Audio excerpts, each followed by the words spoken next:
श्री शिवाय नमस्तुभ्यम। हम सबको पता है कि नवरात्रि का बहुत ही पावन सा महीना चल रहा है और बहुत लोग को इस बार डाउट हो गया कि भैया जो दुर्गा अष्टमी है ना इस बार वो कब है, नवमी का हवन हमें कब करना है, 30 को करें या 1 तारीख को करें, व्रत का पारण कैसे करना है, कन्या पूजन कब करनी है, इसी की बात करने वाले हैं। देखो ये वीडियो इंपॉर्टेंट इसलिए हो जाती है क्योंकि इस बार अष्टमी की तिथि और नवमी तिथि में बहुत बड़ा कन्फ्यूज़न हुआ है। हर बार जो अपनी नवरात्रि होती थी, देवी माता का दिन होता था, वो सिर्फ 10 दिनों का होता था, बट इस बार 11 दिनों का हो गया क्योंकि बीच में चतुर्थी तिथि 2 दिन पड़ गई। ठीक, तो इसी की बात करेंगे, इसीलिए लोगों को कंफ्यूजन है। सबसे पहले जब भी किसी डेट को लेकर कंफ्यूजन होती है, मैंने महाकाल की नगरी उज्जैन के पंचांग की बातें हमने हमेशा की है और ये जो पंचांग आपको दिखाई दे रहा है यह 30 सितंबर का पंचांग जो कि उज्जैन मध्य प्रदेश का है। ठीक, एक चीज़ पहले नोट करिएगा, सूर्योदय का समय क्या है 30 तारीख को, सुबह के 6:22 पे। अब यहाँ पर डेट तो टाइम तो नोट कर लिया, यहाँ पर तिथि की बातें करते हैं तब आपको सारी चीज़ें समझ में आएंगी। शुक्ल पक्ष की अष्टमी तिथि कब स्टार्ट हो रही है, 29 तारीख को शाम को 4:32 पर। ध्यान से सुनिएगा, मैंने क्या बोला, अष्टमी तिथि 29 तारीख को ही स्टार्ट हो जा रही है शाम को 4:32 पे। लेकिन अपने हिंदू धर्म सनातन धर्म के हिसाब से जो तिथि उदया तिथि में होती है वही तो मानोगे। तो अभी भी मैंने टाइमिंग क्या नोट कराई थी आपको, सूर्योदय का समय सुबह के 6:22 पे है ना। अगले दिन भी समय लगभग 2-4 मिनट आगे पीछे होता है। तो इसका मतलब भाई 29 तारीख को उदया तिथि में अष्टमी नहीं है, तो हम कैसे अष्टमी का व्रत 29 को रहेंगे। इसका मतलब अष्टमी का व्रत 29 तारीख को नहीं रहना है। सप्तमी तिथि है कब, 29 तारीख को। अगर हम सॉरी अगर हम बात करते हैं अष्टमी तिथि की, तो अष्टमी तिथि आपकी कब पड़ेगी, अब 30 तारीख को पड़ने वाली है। ठीक, यानी कि मॉर्निंग से स्टार्ट, शाम को 30 तारीख को शाम को 6:06 तक क्या है आपकी अष्टमी तिथि है। लेकिन शाम तक भले है तो आपको उदया तिथि में ध्यान रखना है कि अष्टमी तिथि का व्रत कब रहना है, 6:22 पे। उसके बाद नवमी स्टार्ट हो जा रही है।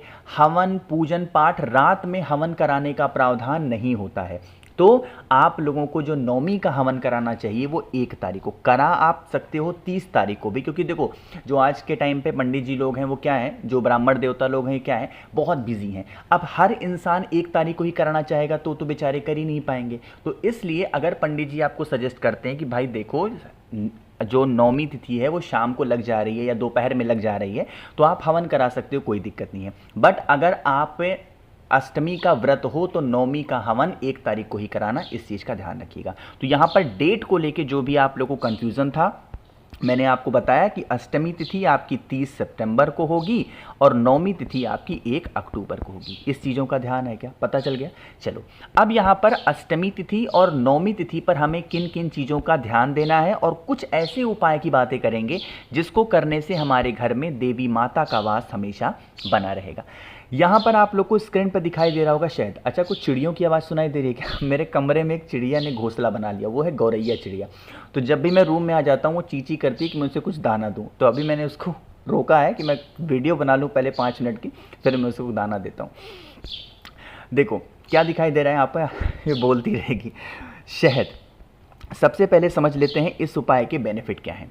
जैसे घर में अगर आपके पैसे की कमी है, धन की कमी है, नहीं चल रहा व्यापार, पैसे घर में नहीं टिकते हैं, माँ लक्ष्मी का आगमन घर में नहीं है, तो आप लोग को इस उपाय को करना है। इसके लिए आप लोगों को क्या लेना है, इस प्रकार से शहद, बहुत ज़्यादा नहीं, थोड़ा सा शहद लीजिएगा।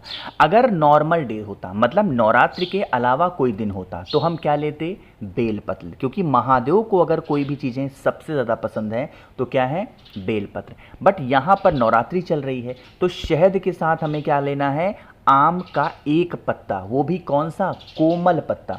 हम यहाँ पर कोई भी उपाय करते हैं तो आम के कोमल पत्ते की ही बातें क्यों करते हैं, बताओ जल्दी से।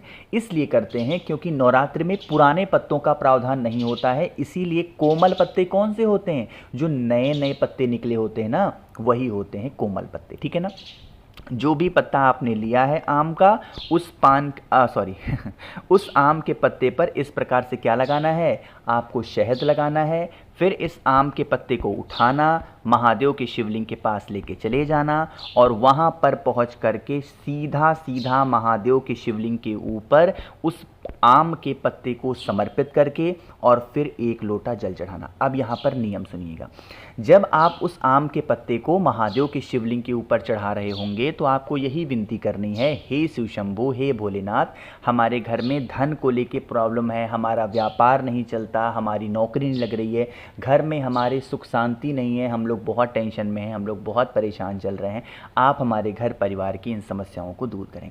ऐसे विनती, ऐसे प्रार्थना कर लीजिएगा और फिर प्रार्थना करने के बाद में जब आप उन आम के पत्ते के ऊपर जल को चढ़ाओगे तो एक ही नाम है महादेव का कि वही नाम बीमारी में भी लिया जाता है, वही नाम अगर घर में धन संपदा की कमी है तो उसके लिए भी कौन सा नाम है, कुंदकेश्वर महादेव का ध्यान करके, स्मरण करके अगर आप इस उपाय को करते हो तो इससे आपकी फैमिली में, परिवार में धन संपदा की जो दिक्कतें हैं, परेशानियां हैं, वो हमेशा के लिए दूर हो जाती हैं। ठीक है ना, करिएगा, ज़रूर भूलना नहीं है।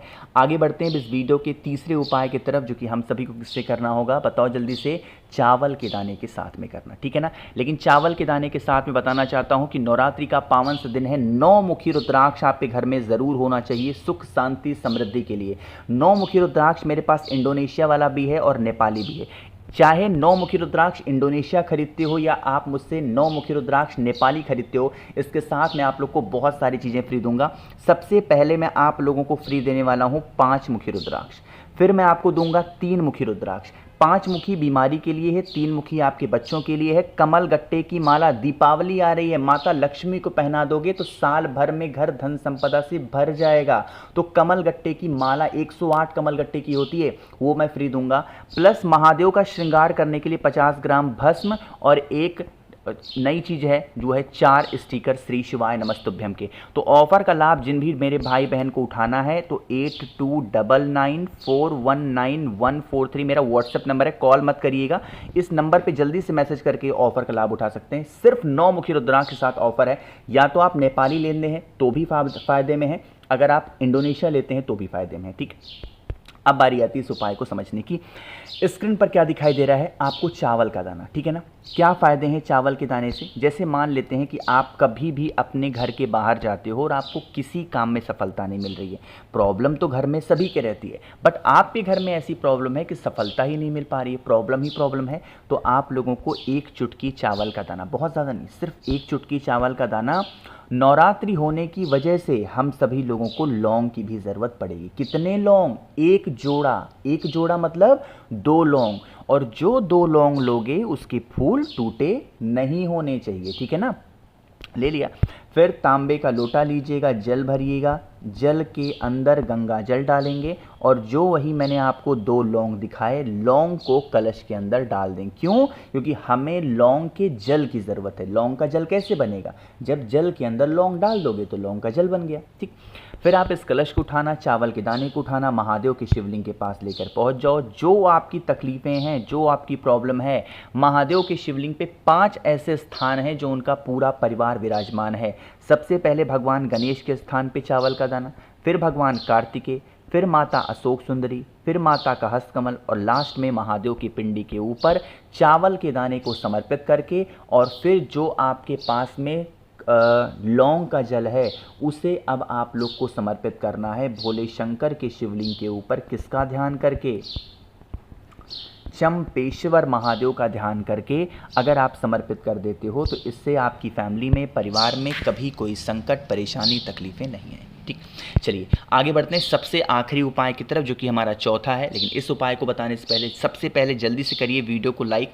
जिसने अभी तक चैनल को सब्सक्राइब नहीं किया, मेरी आवाज़ आप पहली बार सुन रहे हैं, चैनल को ज़रूर सब्सक्राइब करेंगे। समझने की कोशिश करते हैं। स्क्रीन पर आप लोग को दिखाई दे रहा होगा घी, ये चिड़िया बहुत ज़्यादा बोल रही है। तो सबसे पहले समझ लेते हैं फ़ायदे क्या हैं। लड़ाई झगड़े घर में बहुत होते हैं ना। देखो, जो 9 मुखी रुद्राक्ष होता है ना, उसके फ़ायदे हैं ग्रह शांति के लिए। घर में अगर अशांति फैली है उसके लिए होता है, घर में लड़ाइयाँ होती हैं उनके लिए होता है, किसी को कंट्रोल में करना है उसके लिए होता है, ठीक है ना। तो आप लोगों को इस उपाय के लिए ज़रूरत पड़ने वाली है किसकी? घी की। इस उपाय के लिए किसकी ज़रूरत पड़ेगी? आपको घी लेना है, तो थोड़ा सा घी लीजिएगा, महादेव की शिवलिंग के पास लेकर के पहुँचना, और पहुँच करके माता के हस्तकमल पर, जिसे हम प्यार से कटी भाग बोलते हैं, इसी कटी भाग पर हाटकेश्वर महादेव के नाम से समर्पित करके और 1 लोटा जल चढ़ाना। अब सुनिएगा, जब जल चढ़ाओगे यही जल घी से होता हुआ नीचे गिरेगा, इस जल को रोकना और अपने पूरे घर में इस जल का छिड़काव कुंदकेश्वर महादेव के नाम से कर देना। घर में कभी लड़ाई झगड़े नहीं होंगे। और अगर उपाय करने के बाद भी घर में शांति नहीं है तो 9 मुखी रुद्राक्ष घर में रख दो, या जो व्यक्ति बहुत गुस्सा क्रोध करता है उसे धारण करा दो। बहुत ईजी उपाय है, तो करके ज़रूर देखिएगा, आपके घर में सुख शांति समृद्धि ज़रूर आएगी। वीडियो पसंद आई हो तो लाइक करिएगा, कुछ पूछना है नीचे कमेंट सेक्शन में पूछें, और मेरे जितने भी भाई बहन आवाज़ पहली बार सुन रहे हैं चैनल को ज़रूर सब्सक्राइब करेंगे। कन्या पूजन की बातें मैंने नहीं बताई। कन्या पूजन आप इस अष्टमी को भी करा सकते हो, नौमी को भी करा सकते हो, कोई दिक्कत नहीं है। कलश विसर्जन तो आपको पता है दशहरे के बाद ही होता है, या फिर दशहरे के दिन होता है। इसकी अलग से वीडियो आएगी, तब तक आप सारे उपाय को ज़रूर करेंगे। श्री शिवाय, नमस्तुभ्यं।